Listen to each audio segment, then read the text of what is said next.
नमस्कार दोस्तों, कैसे आप लोग। उम्मीद करता हूँ आप सभी अच्छे होंगे। अगर आप चेन्नई का प्लान कर रहे हैं विद फैमिली, बच्चों के साथ अगर आप जा रहे हैं तो फैमिली फ्रेंडली कैसा प्लान रहेगा, क्या क्या आपको विजिट करना चाहिए, वो सब इस वीडियो में मैंने कवर किया है। तो वीडियो को ज़रूर ध्यान से देखें। चलिए वीडियो शुरू करते हैं। नहीं, में 12 महीने धूप खिली रहती है, इस कारण यहाँ हमेशा टेम्परेचर एक समान रहता है। वहीं नॉर्थ इंडिया में आपको ठंडी के दिनों में टेम्परेचर गिर जाता है, लेकिन यहाँ ठंडी के दिनों में भी टेम्परेचर आपको 30 डिग्री के आसपास मिलता है। तो सबसे पहला जगह रहेगा मेरे ख्याल से कि आप स्नो किंगडम जाएँ। वहाँ पे आर्टिफिशियल बर्फ़ का बनाया हुआ है, उस जगह को आप एक्सप्लोर कर सकते हैं। ये एक स्नो थीम पार्क है। चेन्नई के अलावा ये आपको मुंबई, हैदराबाद, इंदौर में भी मिल जाएगा। यहाँ पे आने का एक फ़ायदा होगा कि आपके बॉडी को थोड़ा रिलैक्स मिल जाएगा। चूँकि आप सफ़र से दूर से आए होंगे तो होटल में स्टे करेंगे। स्टे करने के बाद पहला डेस्टिनेशन ये बना लें ताकि यहाँ पे आकर थोड़ा बॉडी को आराम मिल जाए। अंदर के तापमान की बात करें तो -8 डिग्री तक ये लोग मेंटेन करके रखते हैं। और बात करें टिकट की तो टिकट यहाँ ऑफलाइन या ऑनलाइन दोनों भी बुक कर सकते हैं। 1 घंटे का इनका स्लॉट रहता है, जो मैं आपको बता दूं। 45 मिनट तक आप अंदर स्टे कर सकते हैं। 15 मिनट आपके बॉडी को रिलैक्स के लिए, ताकि बाहर का टेम्परेचर से आप मेंटेन हो जाए। तो एयर लॉक करके रखते हैं। तो कुल मिला के 1 घंटे का आपको लग जाएगा 750 रुपये। तो आप डिसाइड कर सकते हैं आपको जाना है कि नहीं। चलते हैं नेक्स्ट लोकेशन। नेक्स्ट है अपना विजिट यूनिवर्सल किंगडम। ये पास ही में है। आपको स्नो किंगडम से जैसे आप निकलेंगे पास ही है ये सब एक ही मान के चलिए कैंपस में है। बात रही टिकट की तो ये रहा सारा लिस्ट, आप आराम से देख सकते हैं। राइड तो बहुत सारे हैं, पूरा दिन अगर आप चाहें तो कर सकते हैं। शाम तक ये खुला रहता है, तो आपको यहाँ कोई दिक्कत नहीं होगी।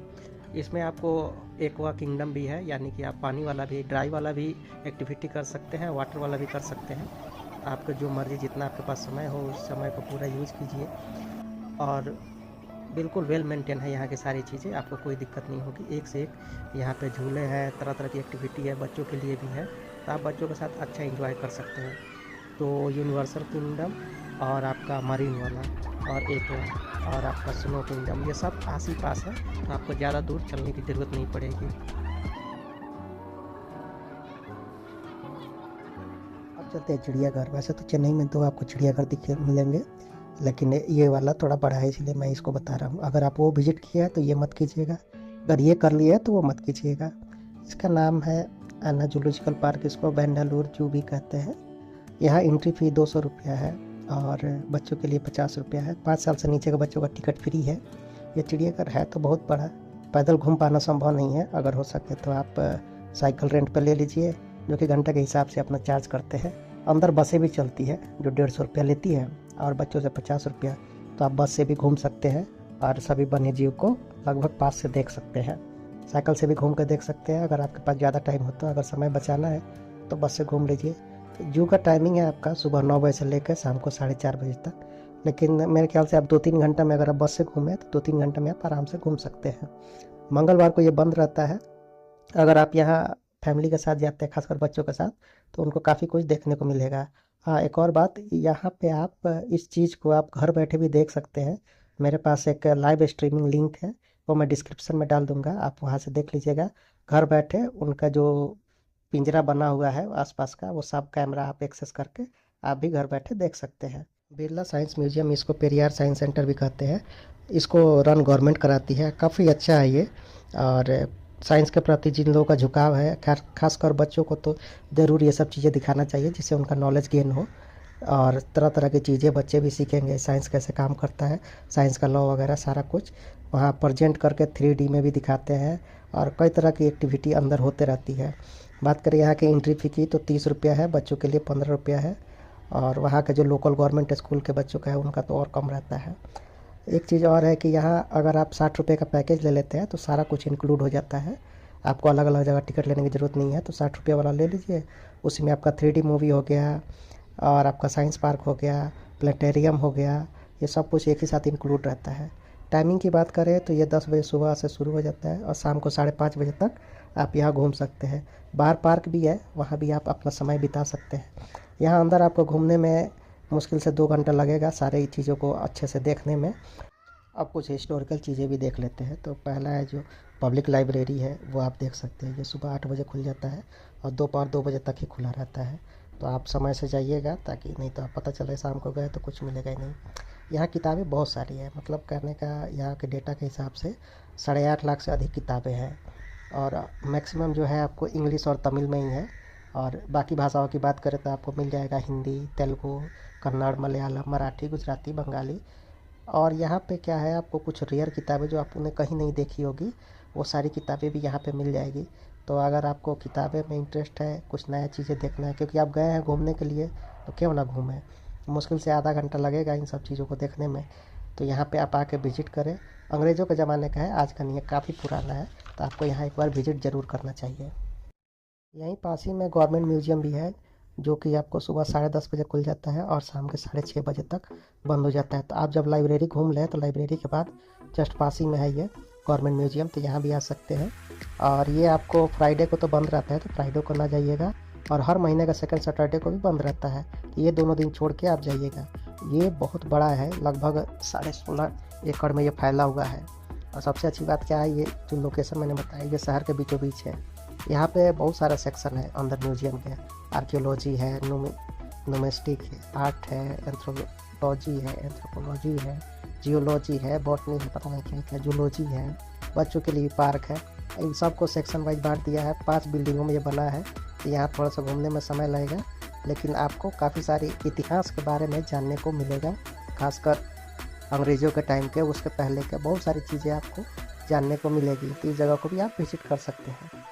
शाम के समय अगर आप अपने होटल पे लौट रहे हो तो एक बार रिपन बिल्डिंग की तरफ से होके आइएगा, क्योंकि ये गवर्नमेंट बिल्डिंग है, लेकिन नाइट में ये लाइटिंग में बहुत ही सुंदर दिखता है।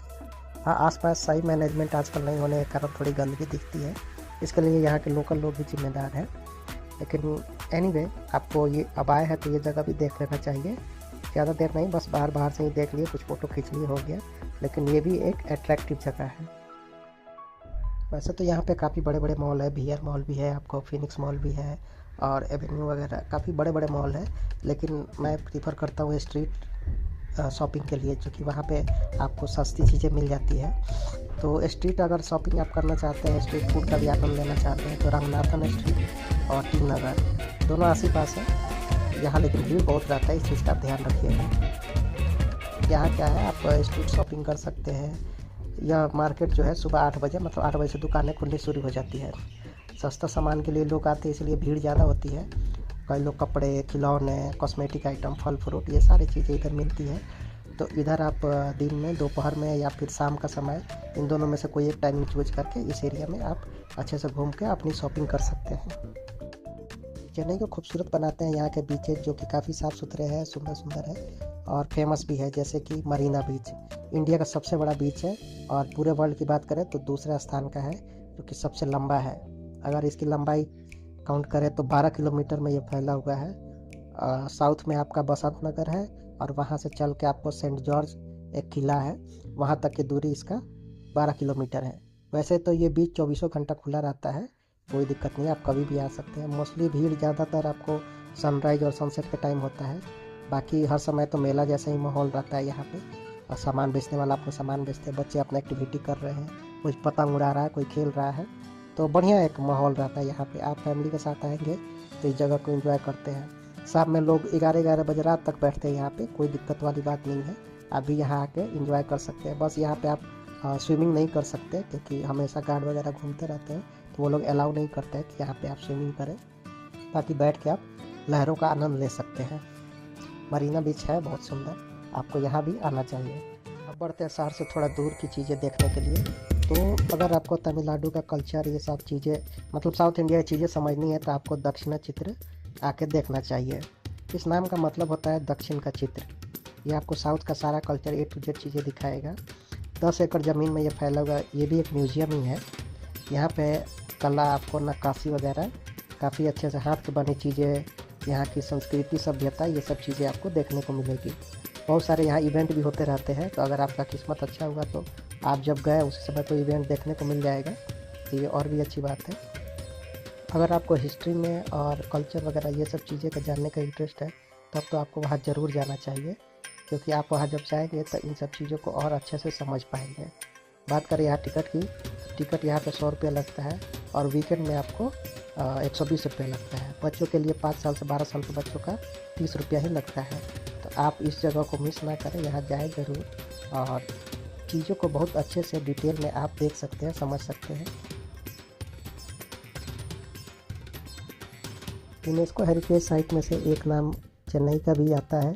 चेन्नई में एक जगह है महाबलीपुरम, चेन्नई से तो काफ़ी दूर है, इसलिए मैंने इसको लास्ट में रखा है ताकि आप यहाँ जाके विजिट कर सकते हैं। यहाँ जाने का मतलब यहाँ पूरा एक दिन समय आपका लग जाएगा, क्योंकि आसपास में और भी चीज़ें आपको देखने सुनने को। तो इस जगह जाए तो एक पूरा दिन प्रॉपर लेके ही जाए। अगर आप पौंडीचेरी की तरफ आपका अगला ट्रिप है तभी ये लास्ट में इसको रखिएगा, क्योंकि यहाँ से देख के आप पौंडीचेरी निकल सकते हैं। तो ये जो बना है 7वीं सदी में बना हुआ है, पत्थर की मूर्तियों से, पत्थर का चट्टान कहिए, चट्टान के मूर्तियों से बना है, इसीलिए ये फेमस है। इसका जो तटीय भाग है वो बंगाल की खाड़ी से लगा हुआ है। इसका पुराना नाम जो है मामल्लपुरम ऐसे करके है। मैं अगर सही उच्चारण नहीं कर पा रहा हूँ तो माफ़ कीजिएगा। इस नाम का मतलब है कि पल्लव राजा जो थे नरसिंह वर्मन फर्स्ट, उनसे ये नाम लिया गया है। वो क्या थे, एक योद्धा थे, पहलवान थे। तो उन्होंने मामल्ला की उपाधि अर्जित की, मतलब उस वर्ड का मतलब होता है महान पहलवान। तो वो एक तरह के उस समय का उपाधि था। तो उस राजा ने जो पल्लव राजा सॉरी, तो उन्होंने बहुत सारी चीज़ें उस समय बनवाई शहर के लिए। उस समय ये शहर था, ये पूरा एरिया उनका राज था, तो शहर ही मान के चलिए। तो काफ़ी सारी चीज़ें उन्होंने बनवाई, बड़े बड़े स्मारक बनवाए, अच्छे अच्छे चट्टानों से काटकर मंदिर, गुफा मंदिर, रथ वगैरह बनाई। इस कारण ये यहाँ का आर्किटेक्ट इतना अच्छा है, नक्काशी वगैरह, कि इसको जब यूनेस्को वालों ने देखा तब विश्व धरोहर के रूप में इसको मान्यता दे दिया। यहाँ आसपास और भी चीज़ें हैं, आप यहाँ आने का पूरा एक दिन समय तो लगेगा। यहाँ बीचेज भी है पास में, खाने पीने की चीज़ें भी है, काफ़ी अच्छी है। तो यहाँ आपको ज़रूर आना चाहिए। चेन्नई ट्रिप आपको कम से कम 2 रात या 3 दिन का प्लान बनाना ही चाहिए।